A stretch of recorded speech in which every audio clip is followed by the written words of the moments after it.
And then we get that horrible voice out of the way once that's once the recording is started. So just as we enter into this time together, I'd like to say that, or open by acknowledging that we are gathered virtually on the traditional territory of the Algonquin and the Haudenosaunee people here in this region.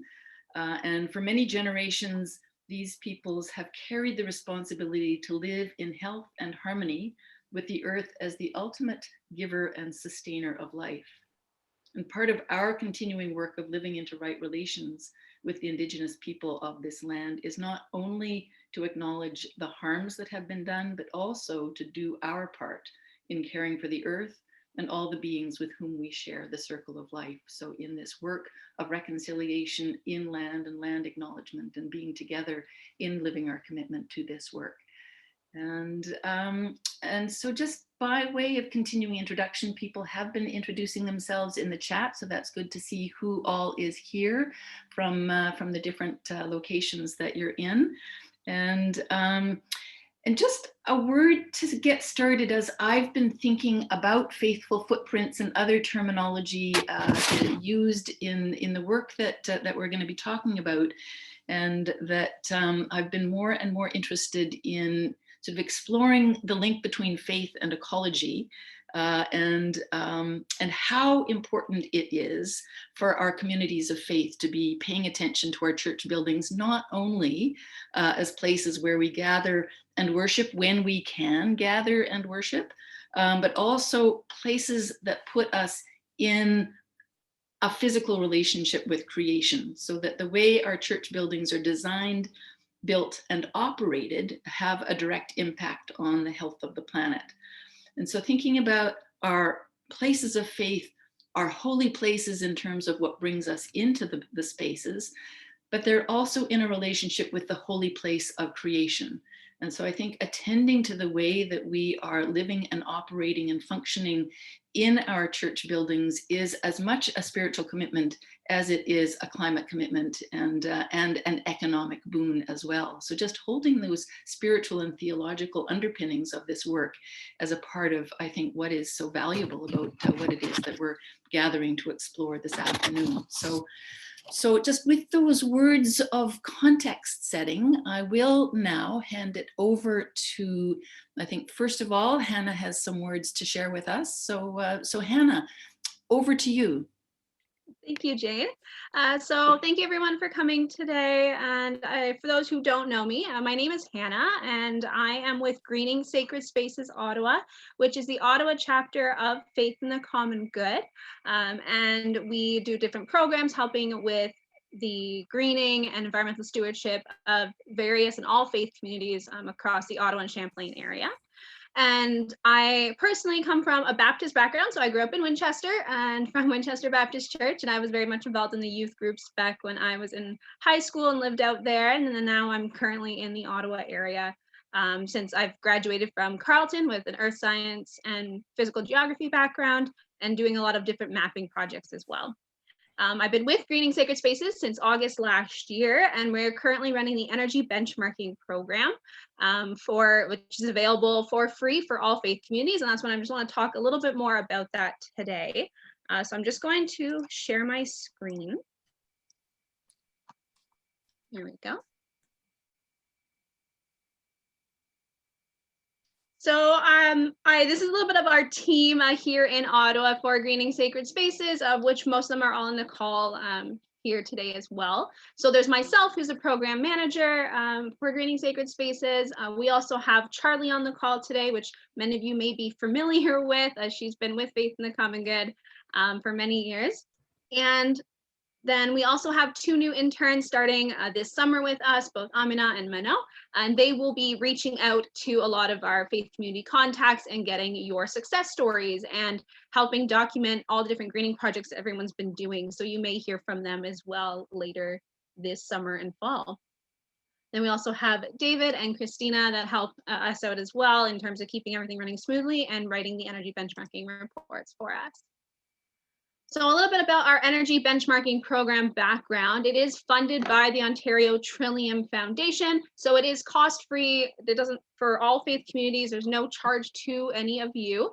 And our goal is that we would like to see 50 different faith communities across the Ottawa, and we're sort of focusing more on the Eastern Champlain area for the end of this year of 2021. And we currently have 40 participating faith communities, and 5 of which are United Churches. So we would love to get more United Churches on board with this program. So this is just a little map of kind of the border areas of where we're targeting. So if you happen to be in that area and you might be interested in this, please reach out to me and we can get you signed up for this program, as well as if you're not in the border, still reach out to us, as we do help different faith communities with their greening projects outside of this border on the map. It also features an easy-to-use online Energy Star portfolio manager, which is a benchmarking system developed by Natural Resources Canada and the Environmental Protection Agency, which is what we use to track your energy and utility performance of your building. We completed this program and it was successful in the Toronto area in 2019. And so now we're just translating it to Ottawa so that we can show our environmental stewardship in this area. And that program, we're currently running it until the end of June of 2022. So we are tracking the information from 2017 up to 2022. So what energy benchmarking is, if you might not be familiar with it, it is a process by which your faith community will become more aware of how much your energy your building's using, how much money you're spending on energy, what your carbon footprint is, your change of energy use over time, as well as how your building use sort of stacks up against other faith communities in your geographic area. And because a lot of questions that we have been brought up as well, is there a point in doing it right now with the pandemic, with the churches being closed? And one thing is, we say it's actually a really unique time to do it because we take your energy usage from 2017 to the end of 2021. So you get to see what your building energy uses before the pandemic, and then seeing how much your energy and money you're spending on the building during the pandemic. So even though the buildings may have been closed or that you've had lower occupancy than normal, you're still paying energy bills. You're still having to run the building to a certain degree. So then that will kind of see the difference there of how much you're spending, even though the building may be empty or not being fully in use. As well as then, as we're slowly coming out of more of the pandemic, you're starting to open up again, you're starting to see those changes as well. I just want to iterate, it is not an audit. We do offer audit services, which Stephen will probably get into a little bit more detail, but this is more of just a report to help raise your awareness of how your building's using energy and how much money you're spending on it. And then just some points of the importance of the benchmarking program. So it does, as Jane mentioned, helps that stewardship within your community, as well as it will help reduce your contribution to climate change. As the National Inventory Report in 2014 had indicated that a lot of faith buildings, faith communities' carbon consumption is actually from their buildings. So 42% of their carbon emissions tend to come from the building. So by raising your awareness, you're able to make that plan and sort of figure out how best ways to move forward about your building energy use. And also the program itself just helps you save time, energy, and money. It can help you with assisting in future decision making, as well as it is part of the requirements for the Faithful Footprint program that Stephen will be talking about. So then by having us do it for you, it's one less step that you have to do and worry about. So it gives you that extra little gateway into the Faithful Footprints program for you as well. So if this is something that you're interested in or want to learn a little bit more details on what exactly consists of the reports and how to sign up, you can go to our website, which I will include in the chat, greeningsacredspaces.ca, and it goes through all the lists for you, but it's generally just 3 main steps.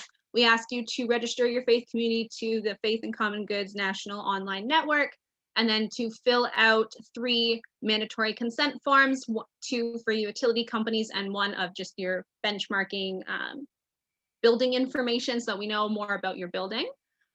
And then after that, just email them to us where you do all the rest of the work and you don't have to worry about it. And then you will have those reports that we will go over with you as well. So that is what I just wanted to do. So if that is something you're interested in, I'll put my information in the chat and I would love to hear from you as well. Thank you. Thanks, Hannah. And I will, Steve, if you're ready to just jump right in, or if anybody at this point maybe has a question for Hannah before we move on, I think that we can, if anybody has a question, you can put your hand up, wave your hand, or turn your mic back on. Terry, go ahead. We are in Athens, which is just north of Brockville. So we're outside of your map. Can we participate? I probably could definitely see. I know we're giving priority to that boundary area. Definitely message me afterwards. We can definitely see if we can get you on the benchmarking program. If not, we still can help out in the sense of just helping you find out what the next steps are, how we can help you get in touch with Stephen, that sort of idea in terms of getting help. So even though you might not necessarily qualify for the grant part of the Trillium that we're doing for the energy benchmarking in Ottawa, we'll still help you at a community level Thank you for helping contractors and whatnot. Thanks, Terry. And any other questions for Hannah? I can see one screen full. It's always hard to see hands in the next screen. To answer, looks like Kara, I will send the material to all the participants afterwards, so you'll have a copy of it. Okay, great. Thanks so much, Hannah. And I will, with that, hand it over to Steve, who is Mr. Faithful Footprints. I think you were telling me your title of Faithful Footprints, which I've immediately forgotten. So you can introduce yourself and tell us the right designation for you, since I'll probably get it wrong. So just glad to have you here, Stephen, and looking forward to hearing from you. Thank you, Jane. I'm grateful to be here. Thanks, Hannah, for a great opportunity. The benchmarking. You can't track, you can't manage what you can't understand, and if you don't understand your energy, it's really hard to manage it. So I think the benchmarking program is an amazing program. I strongly recommend it. And for those who are hopefully going to get on the Faithful Footprints program as well, they're literally the same information, the same data, all of that's being collected. So you might as well do both, because you're in for a penny, you're in for a pound. So I am Stephen Collette. I work with Faith and the Common Good. We are a multi-faith national nonprofit, and we were started by the former moderator, Bill Phipps, over 20 years ago. So we do have a long history of working with the United Church. We do work with, we are multi-faith. So we work with everybody, all faith communities, coast to coast to coast. I am the building audit manager for Faith in the Common Good. I'm a building scientist. I'm a sustainable building consultant, and I'm a heritage professional specializing in faith community buildings, which means I'm a nerd on a lot of levels. And I love your building already, and I haven't even seen it. That's pretty much what it means for me.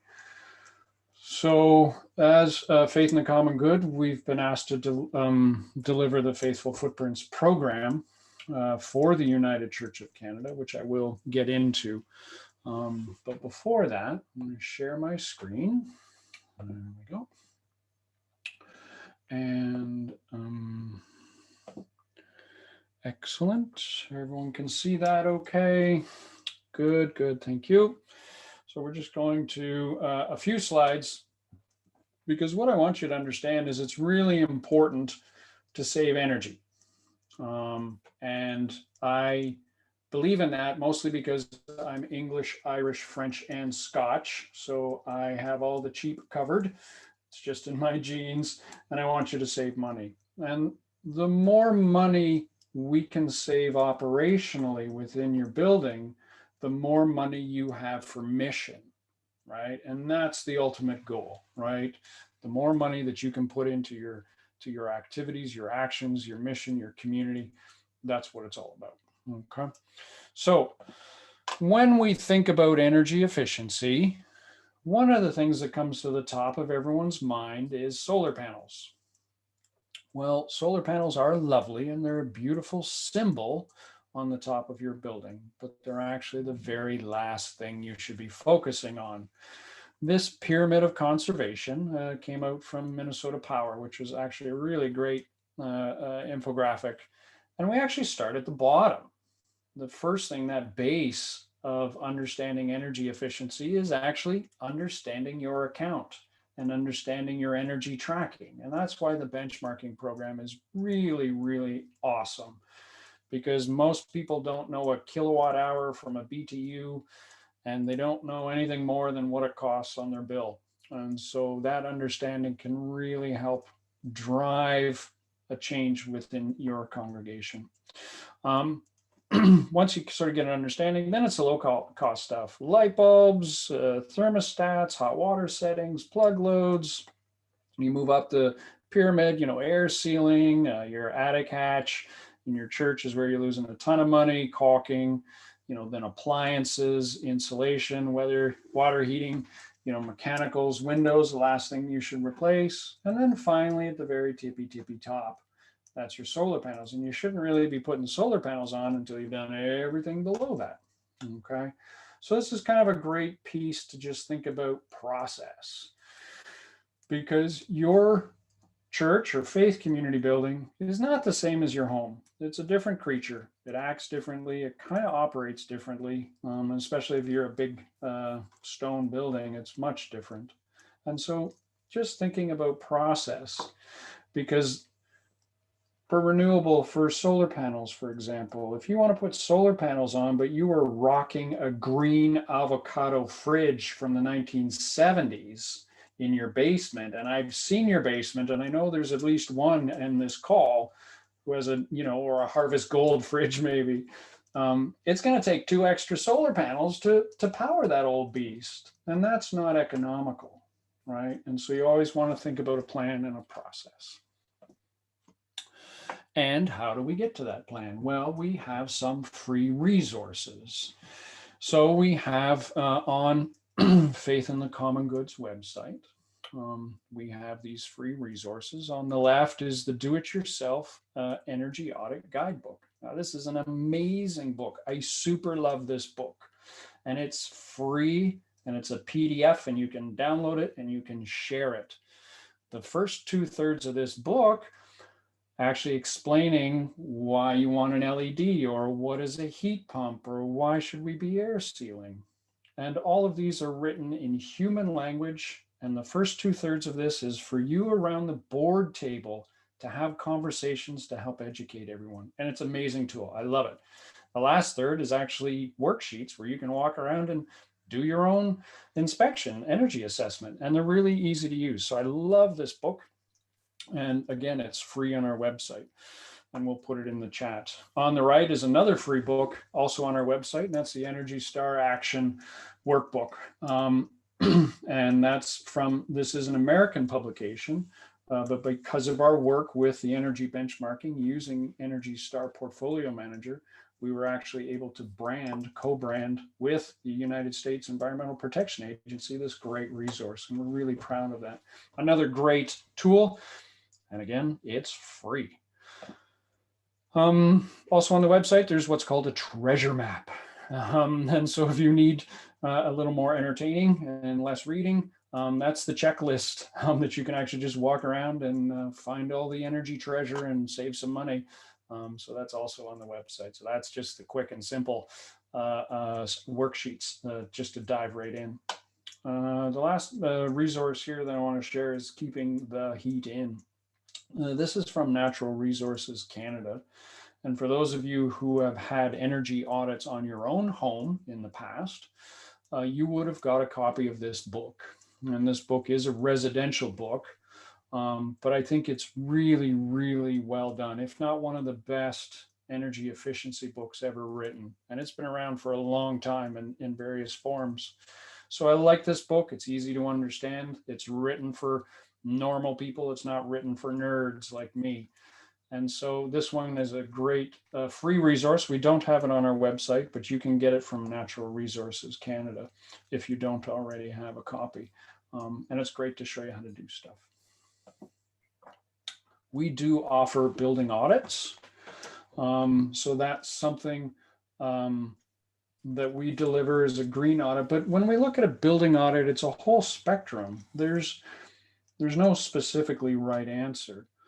And so the first and simplest one is the do-it-yourself energy audit, the guidebook I just showed you.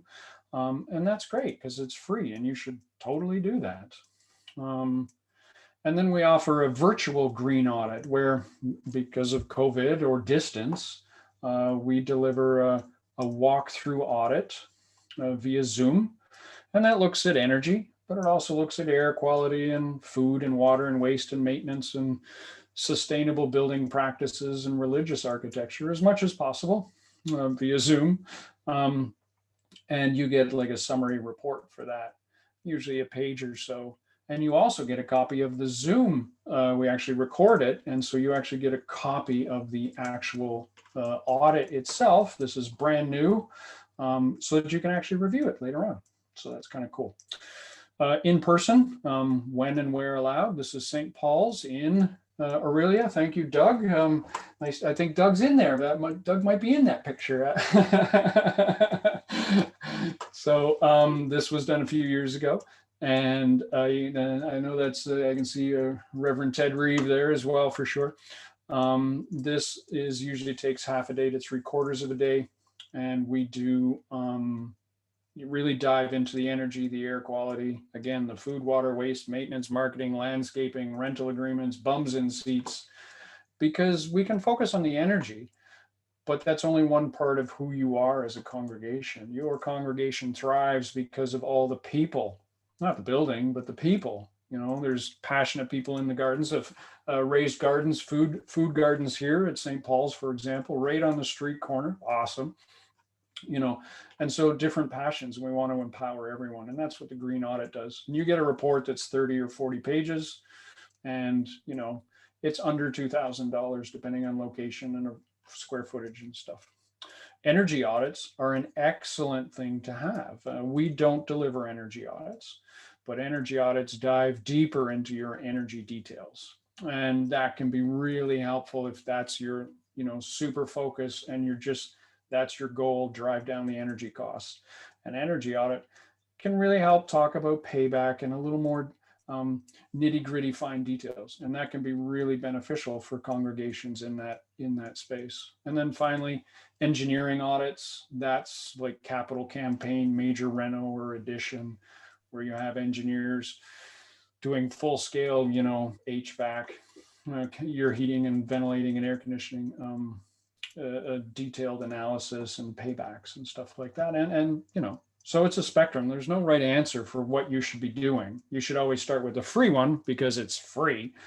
But there is a spectrum, and we offer a couple of those.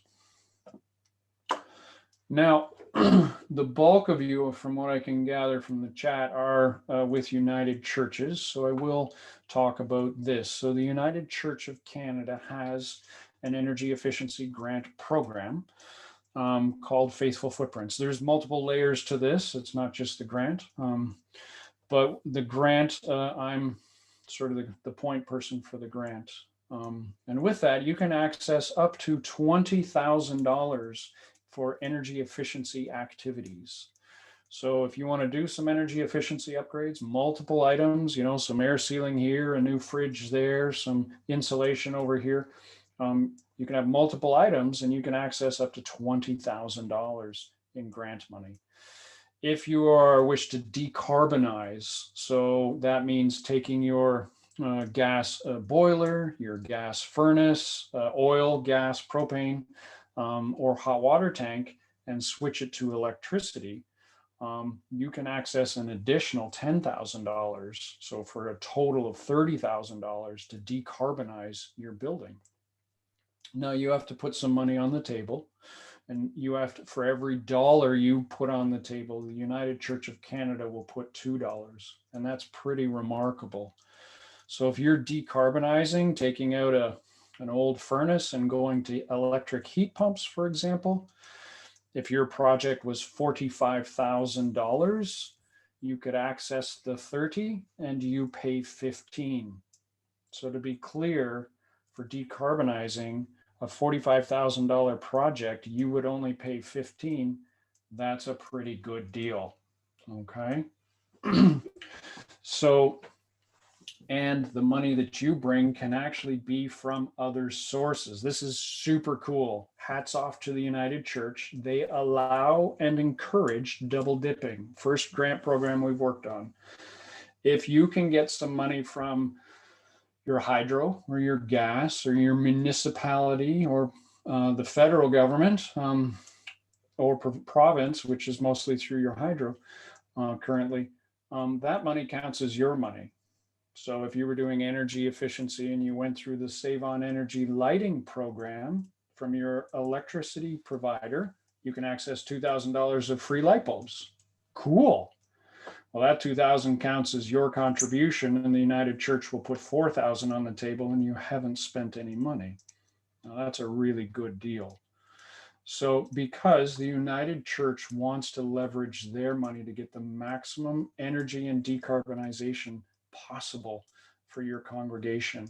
And this is amazing stuff. The grant program is going to run for another 3 years. You do have time, but don't sit and dilly on it for sure. We want you to see some action.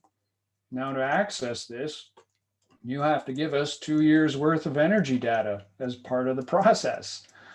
Wait a minute, you already have to do that with Hannah on the benchmarking program. And they can help you with that. And it's actually the exact same person, David Patterson, crunching the numbers in the background. So participating in the energy benchmarking for all of you in the catchment area for Greening Sacred Spaces Ottawa, it's an absolute no-brainer because they help you with the hardest part of the whole grant, and that's your energy data. So totally you should do it. That makes your life easier. And once you come to me, we've already got your data and we're just processing the plan. Now, my role as the building nerd is to make sure you only do awesome things. Okay, that's my job. My job is to make sure you're doing awesome stuff. Okay, so you're going to come to me with some ideas and I'm going to ask you a bunch of questions. Have you done this? I'm going to go, that energy pyramid I just showed you, right? Have you really thought about this? Have you thought about that? How old is your fridge? Right? And so my job is to help you shape a plan that's actually going to save you the most amount of money for the least amount of cost. That's my job. And I love my job and I'm super grateful to do it. I really am. And because I get to, I'm looking at your building on Street View and pictures on your website and, having these conversations and helping empower you and your team to really do great work. So I'm super grateful to be able to do it. But that's the role, and I help you through the whole process. And as with other grants, you get the money at the end. You don't get the money up front. So you get approved, and you do the work. And when you finish, you send us a final report, of what you did and how much fun it was and how warm and fuzzy everybody feels, and some photos. We love photos. They're a requirement. So we want to see pictures of old guys on rickety wooden ladders changing light bulbs. It's probably good for insurance purposes anyway. And so we want all of those, right? And at the end, you get your money direct deposited minus a $1,000 holdback. So we're actually going to hold some money back on you, carrot and stick. And 1 year after your final report, we're actually going to ask for the rest of your energy data because we want to compare before and after. And we're actually going to be able to quantify the difference in energy. We're going to see that energy savings with these actions. How much energy did you save? How much carbon did you save? How greenhouse gases did you save? How many barrels of oil equivalent did you remove? How many car on the road equivalent did you take off the road with your actions? And we're going to be able to quantify that. And you get it in a super easy to understand report, written in human, 2 pages you can put up on the bulletin board. And that's really empowering, is to see that these actions actually justify, right? The work and the effort justifies itself. And the United Church gets the same report, and they're like, oh yeah, that was worth, supporting Carleton United, or, the Glebe United, or wherever. And that's what's really fun, right? Is that we know.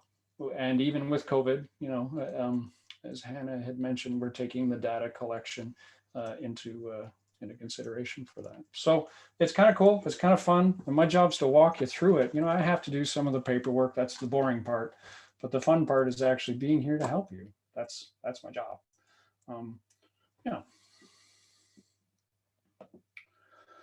For those on the call who are not with the United Church specifically, and for those of you wanting to go through the grant program and accessing other monies, you first and foremost, you have to start with your energy providers. So for those in Ontario, which is most people, we have one from PEI.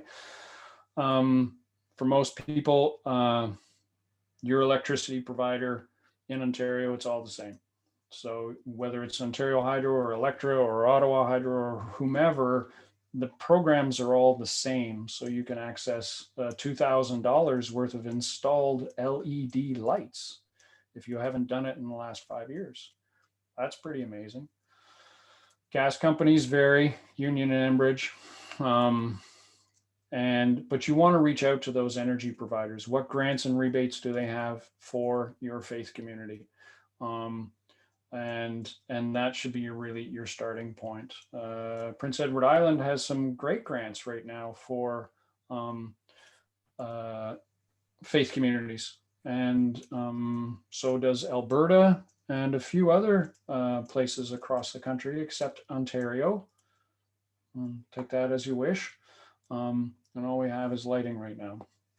We've actually had some success with municipalities giving out energy efficiency money, coast to coast, not homogeneously by any stretch, but we've found that some communities have been able to access that because of their community engagement and because of their actions as a community hub and center and community space, that they are actually able to help the municipality meet its own climate goals.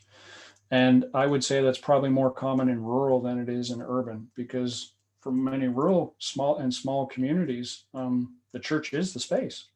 So definitely, and I spoke to a congregation yesterday, and she's like, oh, well, the mayor's part of our worships with us. And awesome, pull them aside, or, from the pulpit, call them out and shame them and try to get some money from them, even though I'm kidding.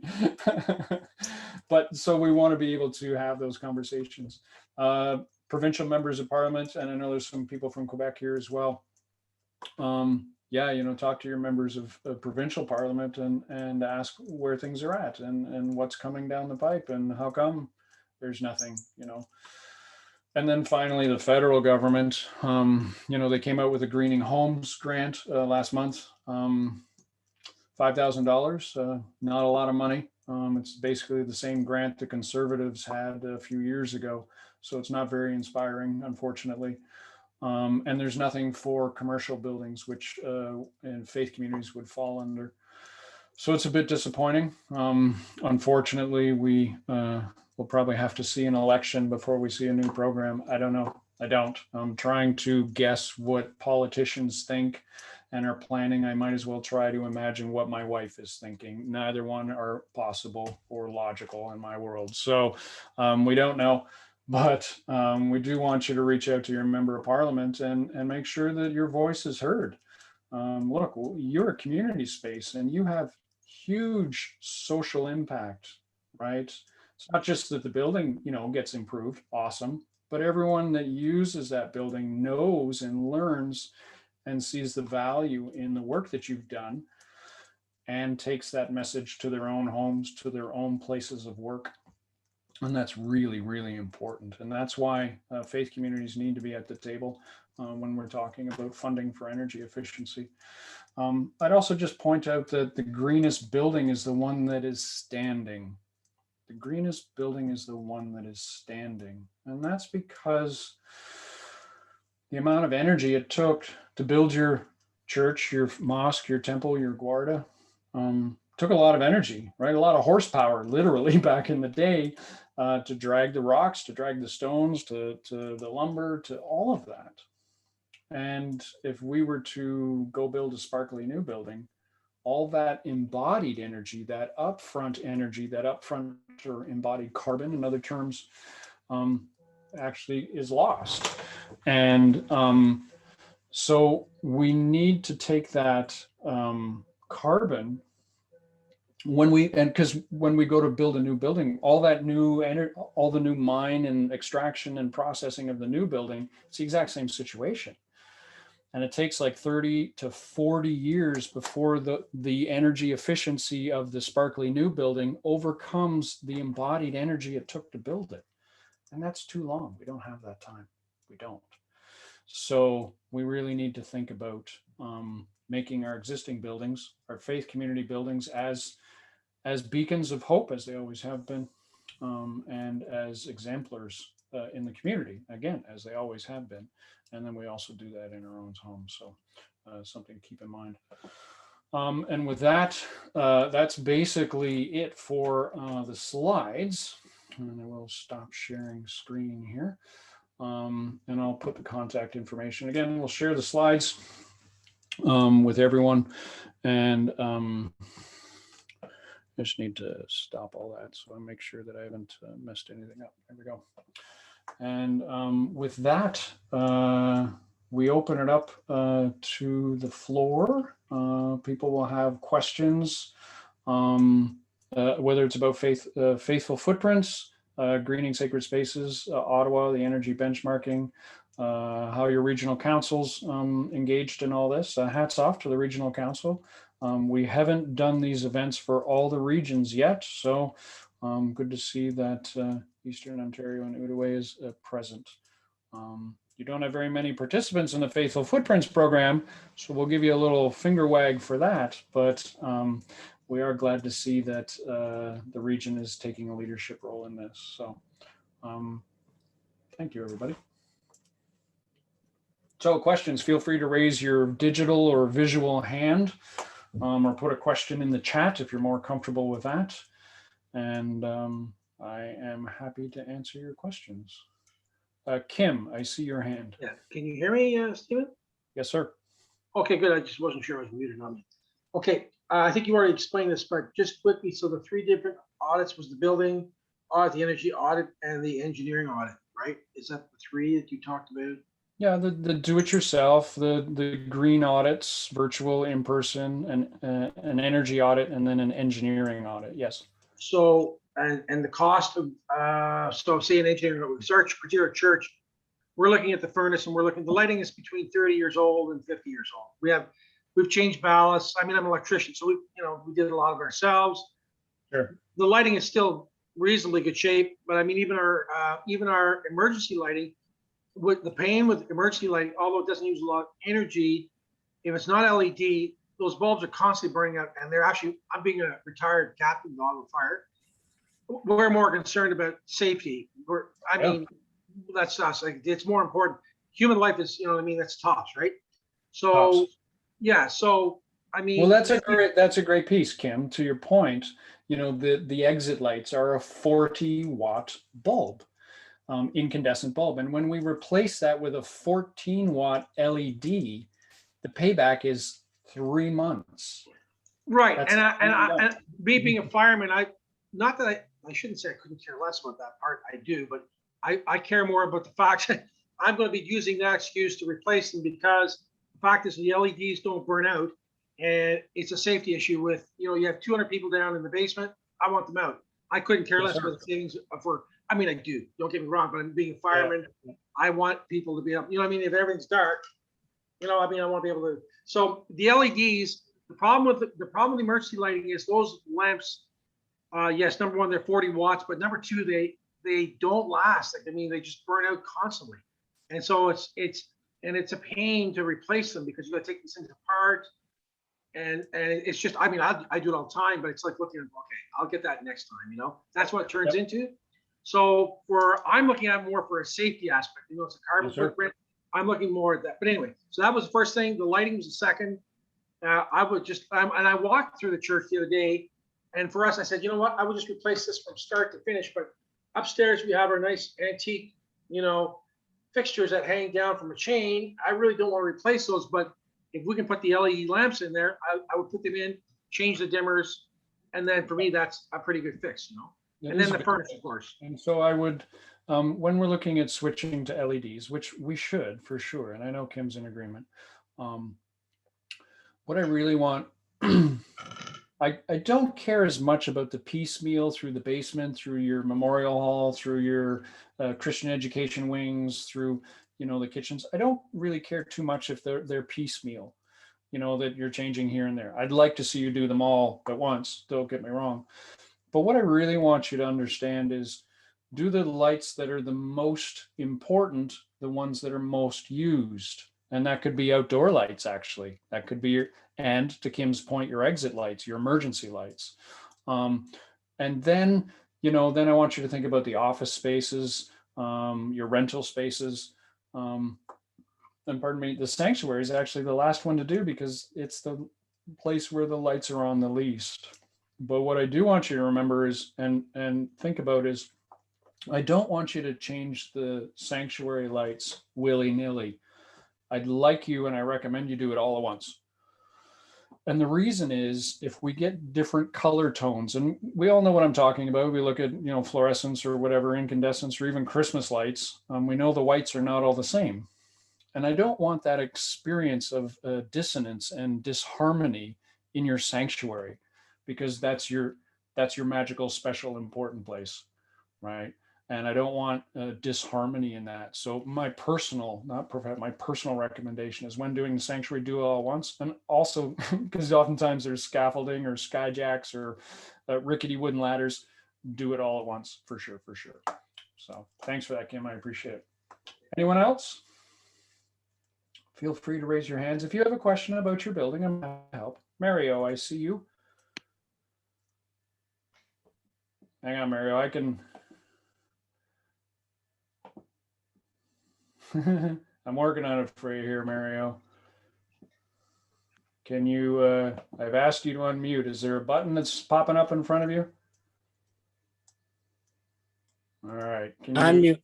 Yeah. There you go. Oh, you got it. Great. hear you. Thank you. No Thank you. worries. Mario Zeroni. I'm from Charlottetown, Trinity United Church. We are blessed with, I guess, blessed and cursed that we have a 1860s church structure that has many problems, as you might be aware, with churches of that age, that has particular building science requirements because of its age, that the modern building science that applies to modern buildings does not necessarily apply to a building that was built in the 1860s. Right. And I have many questions, but I'll limit myself to one. Is that Minnesota chart that you say that the window should be towards, it's at the top, which means it's the least thing that you should do. In our case, we have, I can't remember, eight windows on the south side of the church, and another 8 on the north side of the church that are leaded glass windows.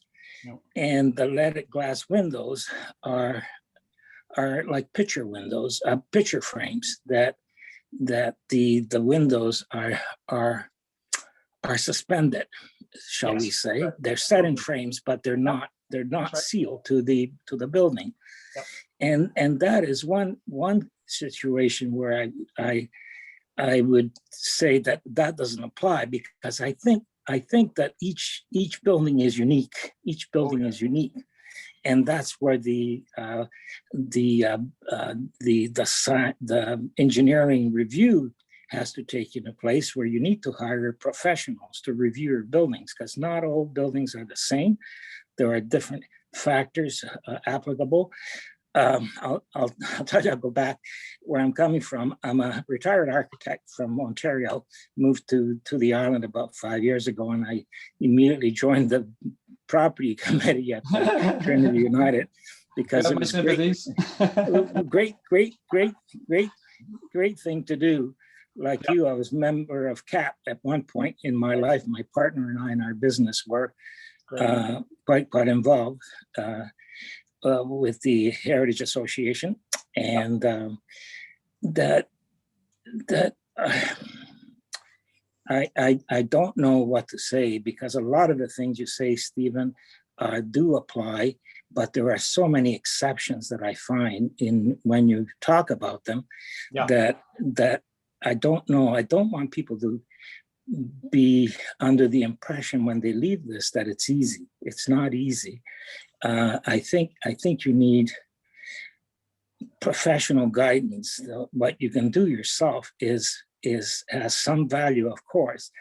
But what you do, you need to be guided by professionals.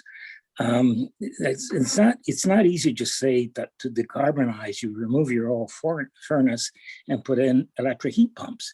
That may not It's a work big in all deal for cases. Trinity Charlottetown. That's not a simple task. For those who don't know, Trinity Charlottetown is a massive, beautiful heritage, spectacular site. It's absolutely a magnificent building, and It's a beautiful, beautiful building. Beautiful, 7,800 square feet footprint, and that's that's the auditorium and narthex.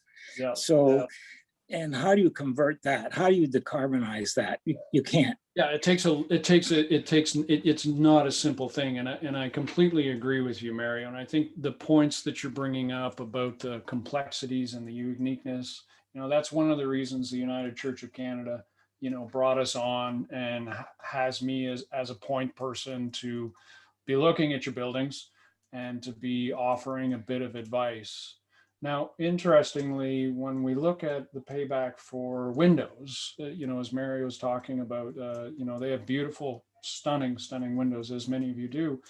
From an energy efficiency perspective, the best thing to do is to smash them out and brick them over, of course. But we're obviously not doing that.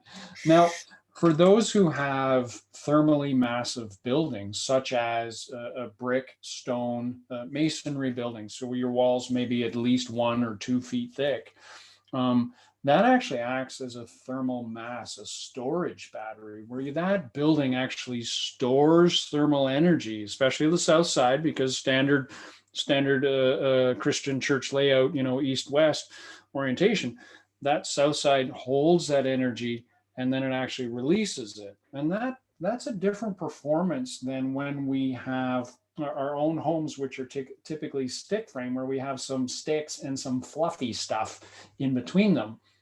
It doesn't hold thermal energy because there's no thermal mass. And we all intuit this in the springtime when we're outside in a cold day and we get a sunny rock, and we feel that. Well, your building does have that storage battery in the thermal mass. And so the insulation is not as important. The air leakage becomes the biggest driver of energy costs. And so we have replaced windows with the Faithful Footprints grant program. And typically, because of structural, they're at the point of failure. And that's because the biggest thing for most people to do, and I know Mario will agree, is decent caulking on the outside of especially the wood mullions, between the wall and the window. The window still has to float, and that's why you focus on the trim, the wood trim. Now there are some crappy windows out there. I'm not going to lie. Some 1950s, 1960s, metal frame. They were terrible, and they create discomfort even if they're airtight. So everything, to Mario's point, you're absolutely correct, Mario. Everything has to get past me, and not everyone has a Mario on their team, and how many people want a Mario on their team, right? Everyone. And, we can help as much as we can, where I think if you don't have a strong building team, you have a passion, you have a desire, but you don't have a strong building team, and that's okay. I agree, Mario, your point that, having an energy audit, having someone come in, or, whether that's me or someone else, I don't care. You're absolutely right, Mario. So it all depends on how they come to me. So Stephen, would we get money if but the solution to our windows is obviously putting in an external window in front of the stained glass windows, but it cannot be just any old window. It Nope. has to be a single pane, but it can't be completely sealed because it has to be ventilated. I don't know how much you Yes. know your Yes and no. science. Yeah, we can't go with the Lexan, you're right. We can put in and have successfully coast to coast. There are a couple window manufacturers, and for you, Mario, you reach out to Ben at Ecology Action Center. Emily has already been introduced to Ben. There's a double glaze unit that you can actually put in front of the stained glass. And what's cool about that, there's a couple contractors who specialize, they're stained glass specialists, but they also do the mullions on the outside. And that's what makes it look like nice and like not crappy job. Yeah. And that's the real detail. And we have seen that done successfully in the East Coast and Ontario, Quebec as well. We've seen that. It's a lot of money, and the congregation needs to be at a certain place and space where that makes economic sense and energy efficiency sense. For your congregation, because we've already chatted, everyone, not Mario and I, but with Emily. So, they're in because of their heritage designation, they have some requirements and some specificities that are unique, and each of you is unique. So of course, yeah. Mario, I'm going to let others have a question. Oh yeah, absolutely. Happy to chat with you, Mario, anytime and totally nerd out because I love your building. I love it. Thank you. Thank you, Mario. I've got a question, and this is not my question. I'm just picking up on a question in the chat. This is from Alan and Dorothy Herbert. And so their building is, the question is, the biggest building we have in Aylwin is the Manse, which is heated with an oil furnace. Is it eligible for the UCC grants? What was the time in that church when the manse was bigger than the church proper? Where was that mentality? I'm bugging. We'll blame it on the Methodists or whoever, Wesleyans in the way back days. The manses are do not qualify for the Faithful Footprints grant. And the reason is, if push comes to shove, you would sell the manse before the church. And so as such, the United Church of Canada isn't willing to support manses. Now, if your manse has a tax roll number, which means if it is not on the church property proper, so if it's off property and you have a tax roll number, you can apply for the Greening Homes grant, the federal grant available. You have to have a tax roll number to apply for that. That's how they track you. It's not your address, but your tax roll number, just like at home. So that would be the question for the manse. Yeah, oil furnace. Yeah. I would consider going leapfrogging right over to heat pumps. So you want to focus on the passive strategies first, like it said, insulation and air sealing. Those are really, really big, important things. And then look at your mechanical systems, because the more we can reduce the need, the more we contain the vessel, the easier it is to control. Because we can put a super awesome new heating system in, and if that is more efficiently heating outside, that's still stupid, right? So we need to make sure that we are more efficiently heating the space. So contain air seal and insulation first, and then the next steps after that, for sure. So, and the keeping the heat in book would be amazing for the manse. So definitely download that. Doug, I see your hand.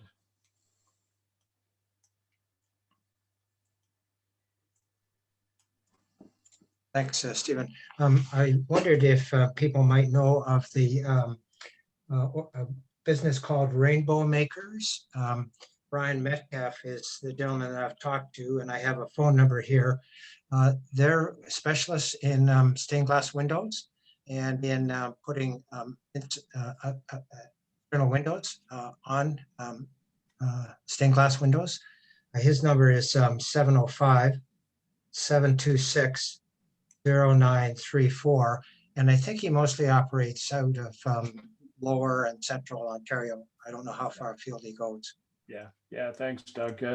He's a great guy. I have immense respect for Rainbow Makers. I've seen his work. I've been on site with him, on jobs with him.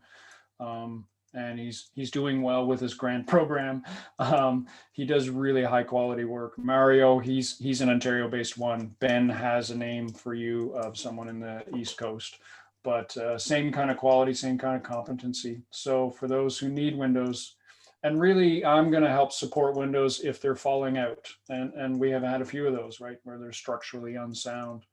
That will help. But you really want to be focusing on the other stuff first. Now, Doug has been reaching out from St. Paul's Aurelia because those guys are all over stuff. Like they're on top of like a lot of cool things, and they have a great team, and hats off to Doug and his team for sure. They've already actually gone through the program. Doug, would you like to comment just how much fun the program was? Some cheerleading for me to help me out.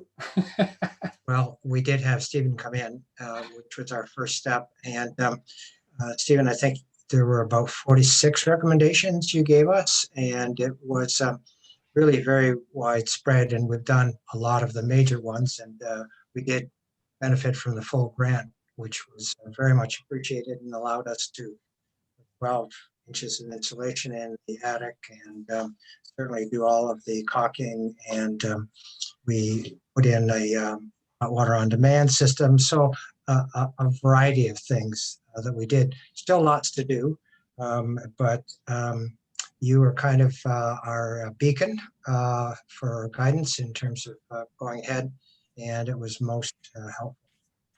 That's all for now, Stephen. Well, the check's in the mail. Thank you, Doug. No, yeah, but Doug and his team, they're keen. They see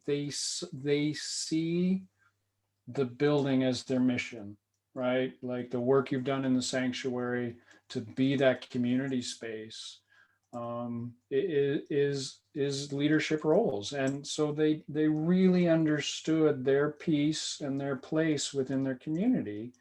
And they knew that they could, by maximizing the energy savings, they could do more of the stuff they wanted to do in the community, right? That's their priority. And so they just see that. And, that's ultimately what we're, again, like I said earlier, that's what I'm trying to help you with. The more we can save you operationally, the more you can do be awesome. I just want you to be awesome. Yeah, thanks, Doug. Anyone else have any questions for me or for Hannah or for anything? I have a question, Stephen, and maybe I would know the answer if, or this is information that's available on the Faithful Footprints website. But I think one of the things that I'm picking up from the various things that you've said and questions that have been asked is how unique each building is, as Mario was saying, and one of the ways that I learn is from stories. So do you have, say, stories from the different United churches, particularly that have gone through sort of, here's what happened, here's our building, here's what we did, here's what was hard. Do you have accounts that are case studies that describe people's processes of going through this that might be helpful? Yeah, for sure. We do have some of those, and they are on the website. Are amazing. Editorial specialist Beatrice Ikoko, who just writes amazing stories and blogs. So we do annual stories and reports of congregations. There was one congregation in the East Coast, Trinity Rose Bay United in Nova Scotia. Lovely congregation, tiny, very tiny, board and batten, rural Nova Scotia church. And they came with an idea. They're like, well, we don't have any insulation and we have an oil furnace and it's about to die. And so, we helped them with that, and they kind of came back and kept fine tuning. And what started out as an energy program turned into a full revitalization. And they're actually like on the tourist trail in Nova Scotia they got insulation, they did it themselves, they got some heat pumps, they ended up putting in a couple windows, and then they're like, well, we need to repaint. And so they ended up, someone pitched in paint for the inside, and another person pitched in paint for the outside, and then someone bought them a projector and popcorn maker so that they can run movies in the summertime for tourists, and it just snowballed. What happens is, people start to take that pride, and the little steps are like, well, that was easy, and like, oh, well, we can do this. Another congregation, changed their heating, couldn't worship in the sanctuary in the winter because it was too cold. And I know there's probably at least one of you here with the same situation. And now they had ukulele classes. They could rent the hall, the sanctuary out all season. So these stories, and a mission piece in Halifax, another one where they had a space that was unusable because they couldn't heat or cool it effectively. And now it's turning into a complete mission space. They have a huge street mission. They, engage like tens of thousands of people a year. Amazing in Halifax. And now they have like doubled their space. And like they're so excited. And yeah, so these stories happen where we can utilize the space. It creates more opportunities for rentals because, we have to rent the space to make money, to keep the doors open. And the more comfortable it is, the more people want to be in there. So yeah, lots of stories on the website. Thank you, Hannah, for putting that in there. Great question, Jane. Really appreciate that. Anyone else with some nerdy building questions or? I can ask a question. Sure. Sorry, just focusing here. All right, the question is, Stephen, is about, again, I'm going to talk about the furnace. Now, we struck a COVID committee, at the beginning of the year, well, actually, November, December, and just going through, if we were to open the church, what we do. There was quite a bit involved in it. We talked about mechanical. The guy that services our furnace had different suggestions. It was, I wouldn't call it a heat recovery unit, but it was more or less an air purifier. They had different kinds of air purifiers. And this was related again to, COVID. I'm not sure how effective, going down the road once this is over. I mean, I think maybe we should just clean the pipes, once a year. That does a lot. You know what I mean? It's just like cleaning and sanitizing. I mean, there's a lot of germs that collect in there. Also, it's more effective if it's clean versus if it's dirty. So have you looked into, or have you ever, as far as having a heat recovery unit or having these air purifiers attached with the furnace, what is your thoughts on that? Our furnace has about 5 good years ahead of itself. But with this grant, I think for sure we're going to change it. But then I'm thinking, well, I'm talking with the guys about, should we put these air purifiers in, or, just clean all the pipes, make sure the ducts are all cleaned properly. And, is that good enough? Or do we need a heat recovery in there like you do in your home? Yeah. We're a United Church, so we're once, we're there once a weekend, like we're talking. For sure. I totally get it, Kim. And it's a great question. It's because 2 points. We'll do the air quality and then we'll do the heat recovery. From the air quality, we have these rightful fears, of the spread of COVID. Typically, money spent on purifiers, filtration, such as that, for forced air systems on congregational spaces, faith communities, churches, is money ill spent, in my opinion. And I should also backtrack. My own company is Your Healthy House. I do indoor air quality. Teach it. I've been doing it for 15 years. So I have some experience. From a building science, indoor environmental quality perspective, your space is too big. You have a big open volume, right? Our sanctuaries, right. Our CE wings. And so the filtration system isn't effective. Those systems, as they're coming out, and there has been grant money for it in certain regions because I've taken this call. Really what you want to do is, those are great for offices where there's large volumes of people for long periods of time with less than ideal air exchange because of cubicles and there's not air movement because it's boxed off. And so you're not getting the circulation that we do in a sanctuary space. And honestly, most of your heating air goes immediately straight upwards anyway. So We have downward fans, but yes, it's a 25-foot ceiling. You know, it's a big, it's yeah, all for sure. range.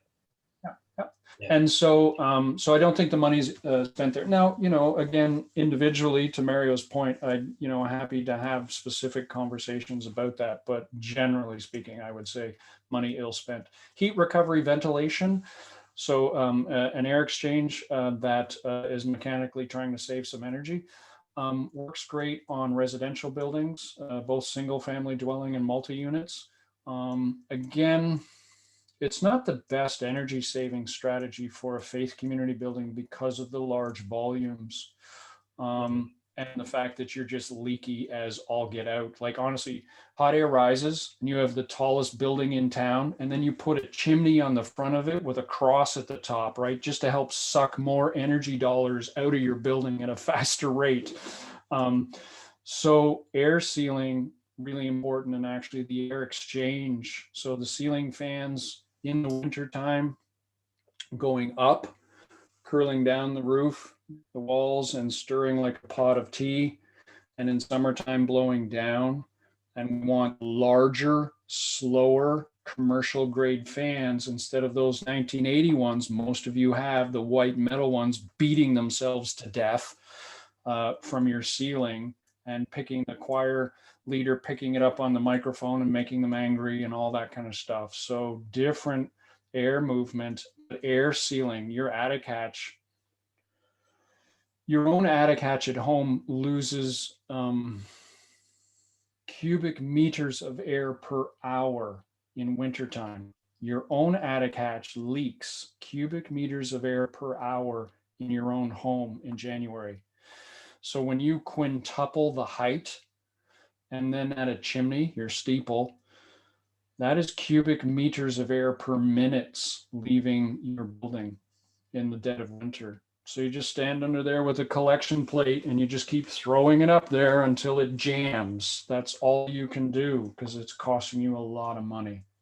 So really that's your energy recovery. Air seal the attic hatch, get the ceiling fans to actually drive that thermal energy that's at the top of your sanctuary back down so that your thermostats, boilers, radiators, heat pumps, I don't care, they're going to cycle less.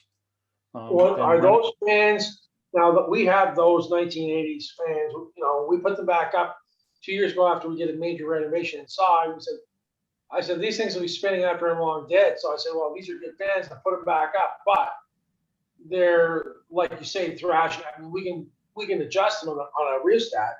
But are you talking about the new ones that they're bigger with different blades and slower turning? Is that? Yeah, so those ones and the same ones we have at home are high speed, low volume, and they're flat plates. That's the ceiling fans, above some of you right now. But the other ones, they're actually low speed, high volume. So they're actually a twisted blade like a propeller. And you may have seen them at an airport. If some of you remember when we went to airports, they had these really large fans. And the one brand is called Big Ass Fans. Now, yes. My brother-in-law's barn has them. They work really well. And they're very slow turning.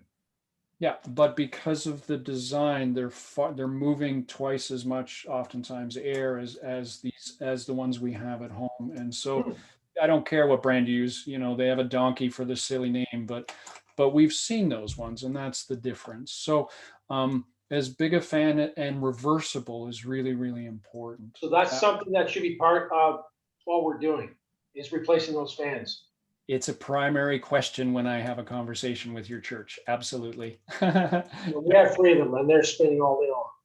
For sure. Okay. Great to keep them running. So I'm going to wrap up. So with the grant program, the next steps for those who wish to participate, and free money people, please participate. I recommend you go to the Faithful Footprints website. You're going to go to the grants page, and at the bottom, it'll be fill out an expression of interest. So that expression of interest, big green button, that comes to me. And then I'm going to email you and we're going to set up a time to talk, and we're going to talk for like almost an hour.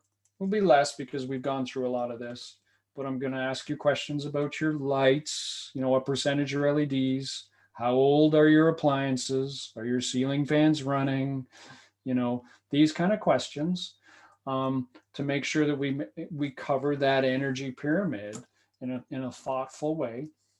And you're going to talk about your building and what's going on, and we're going to learn together.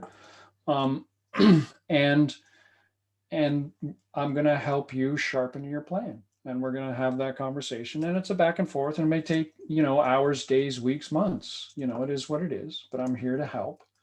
And, you know, when you're ready, I send you the application form. And for that energy data, it'd be really smart if you'd already reached out to Hannah, you know, and had that conversation. And if I get something, and if one of you from the Ottawa region, you know, reaches out to me with the expression of interest, I let Hannah know so that you're on Hannah's radar as well, to help you think about that energy data part that Hannah can help you with in Greening Sacred Spaces Ottawa. So that's kind of the process. And then typical turnaround time is less than 2 weeks for approval. This is really quick. Oftentimes it's days. Same with the money at the end, less than 2 weeks, it's going to be in your bank account. So we run a tight ship, and I'm very grateful to be able to do it. And we have a great relationship with the United Church of Canada, that, you know, we have a system that works efficiently and effectively for them and for you. So there won't be waiting around for any of it. So, and I'm always happy, even if you don't go through the Faithful Footprints program, if you have questions, feel free to reach out to me. Contact information will be in the slides. And again, thank you, Jane. Please, everyone, thank Jane for putting this together. Awesome. And obviously Hannah and her amazing expertise as well. So, and thank you all. I know you're all volunteering and taking the time to be here, and we really appreciate it. So from me, thank you. Well, Thank you. thank you both Hannah and Stephen for this very sort of informative and information rich and very helpful conversation. And so I think that the slides will be available afterwards. The session is being recorded, and so I will make the recording available. And I think just encouraging people to take the conversation to the next step. That I just want to bring up the chat that the note that Terry put in the chat before she had to leave, about this being a really great way to dive deeply into energy uses and find ways to make the building more energy efficient. Start the conversation. Maybe some of you are further along in that conversation, but just knowing there are next steps and supports and guides to be exploring this more deeply, and just be very grateful for the knowledge and information and resources that Hannah and Stephen have been able to share with us today. So thank you both, and thank you all for taking your time today to take part in this conversation. Thank you. Thank you, everyone. Have a great day. Have a great day. Thank you.